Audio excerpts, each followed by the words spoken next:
असतील, उद्धव ठाकरे असतील, आदित्य ठाकरे ज्या पद्धतीनं बाहेर सध्या टीका जोरात करायला लागले, जे बॅकफुटला होते ते आता फ्रंटफुटला आल्याचं वाटतं. कपिल सिब्बल खूप मोठ्या प्रमाणात त्याला काही अर्थ नाही. मला असं वाटतं का एकंदरीत शिंदे साहेबांची धावपळ, त्यांचा संपर्क, त्यांचा लोकभावना ह्या ज्या महत्त्वाच्या आहे त्या कसं आहे, फक्त नावावर आणि चिन्हावर सगळं काही होत नसतं.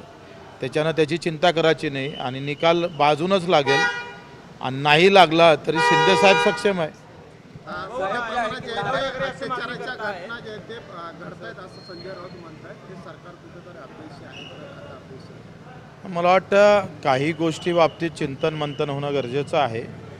जर अशा प्रकारच्या घटना वारंवार घडत असेल तर छत्रपतीचा आदर्श घेतला पाहिजे आणि अशा पद्धतीची जे काही घटना असेल त्याच्यावर कुठंतरी मोठ्या प्रमाणात ॲक्शन प्लॅन तयार करून त्या कशा टाळता येईल आणि झाल्यानंतर त्याच्यावर कशा प्रकारची तातडीनं सजा देता येईल हे प्लॅनिंग किंवा याच्यासाठी नवीन कायदे आणणं गरजेचं वाटतं. 29 तारखेपासून मनोज जरांगे पुन्हा एकदा आंदोलनाला बसायला लागले. तर राज्य सरकारने ज्या पद्धतीने त्यांचा विश्वासघात केला अशा पद्धतीचा आरोप होतोय. शिंदे साहेबांवरही त्यांनी आरोप केला आहे, फडणवीस साहेबांवरही आरोप केला आहे. चुकतंय राज्य सरकार त्याच्यामध्ये? आता प्रत्येकजण त्यांचा प्रश्न आहे. कुणासोबत घात होतं, विश्वासघात होतं का अपघात होतं, हे आता त्यांनी कशा पद्धतीनं समोर जावं त्यांचा प्रश्न आहे. आणि आम्ही पहिलेच ठरवलं का जातीपाती धर्माच्या या अशा राजकारणात आपण पडू नये. आम्ही दिव्यांग असेल, एकल महिला असेल, आमचे अनाथ असेल, शेतकरी असेल, मजूर असेल, या संदर्भात आमच्या लढायला कुठं आमच्या बोलण्यानं कुठं प्रॉब्लेम होऊ नये हे जपण्याचा प्रयत्न आम्ही करत असतो. भाऊ, खरं तर राज्यभरामध्ये अनेक आश्रमशाळा असतील, त्याचबरोबर दिव्यांगांसाठीच्या आश्रमशाळा असतील, अशा ठिकाणी त्यांची हाल होत आहेत कारण त्या चांगलं अन्न मिळत नाही अशा पद्धतीच्या गोष्टी समोर आल्या. या बाबतीत मी विधान परिषदमध्ये पण चर्चा केली. आमच्या अतुल सावेंनी मला शब्द दिला का मी CM साहेबासोबत याच्याबाबत बैठक लावतोय. आणि आता 1 महिना होतो आहे. आता अतुल साहेबवरच हक्कभंग करावी लागेल की काय अशी परिस्थिती आमच्यावर आलेली आहे. आश्वासनाची पूर्तता होत नाही आणि एखादा सभासद त्याच्यावर प्रश्न विचारतं. या सगळ्या गंभीर प्रश्नाकडे घेऊन जाण्याचा प्रयत्न करतो आहे. तर जातीपाती धर्माच्या भानगडीमध्ये अशा महत्त्वाच्या घटनेकडे दुर्लक्ष होता कामा नये. म्हणून तुमच्या माध्यमातून अतुल सावेंना पुन्हा विनंती आहे, जे दिव्यांगाचे मंत्री आहे, अशा प्रकारच्या रोज घटना दिसत आहे. वसतिगृह बरोबर नाही, शाळा बरोबर नाही, त्यांचे मानधन बरोबर भेटत नाही. कित्येक दिव्यांगांना 6-6 महिने झाले त्यांना मानधन मिळत नाही. आणि मग अजितदादा असताना ते म्हणत होते का मला अधिवेशनात आश्वासन दिलं होतं 5 तारखेच्या आत जर मानधन झालं नाही तर मी वित्त सचिवाचं मानधन करणार नाही. आता अजितदादा गेले आणि शब्दही गेला. आता पुन्हा शब्द देणाऱ्या मंत्र्याचं आम्ही कॅमेरावरून बघतोय कोणी भेटतं का असं.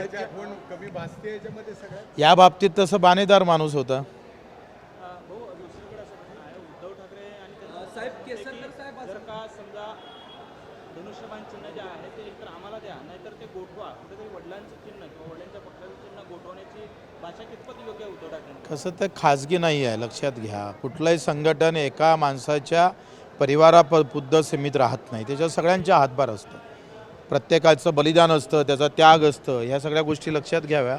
मला वाटते उद्धव साहेबांना ते कळत असेल, त्याच्यामुळं त्यांचं हे बोलणं मला तर संयुक्तिक वाटत नाही. गोठवल्यानंतर शिवसेना आहे ती शिवसेना प्रहारमध्ये मर्ज करा अशा पद्धतीचा प्रहारमध्ये मर्ज करायची वेळच येणार नाही. शिवसेना कायम राहील.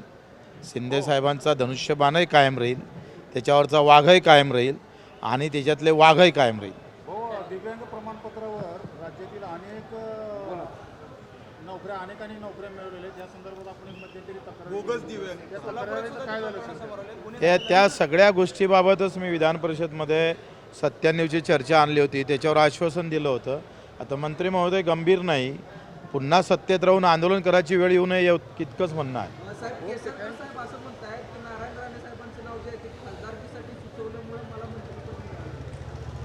आता तो त्यांचा व्यक्तिगत प्रश्न आहे आणि त्यांच्या मनात काय, राणेसाहेबाच्या मनात काय, केसरकरांच्या मनात काय ते मी काय जाणणार आहो. मी इतका राजकीय तज्ज्ञ पण नाही. Okay sir, thank you.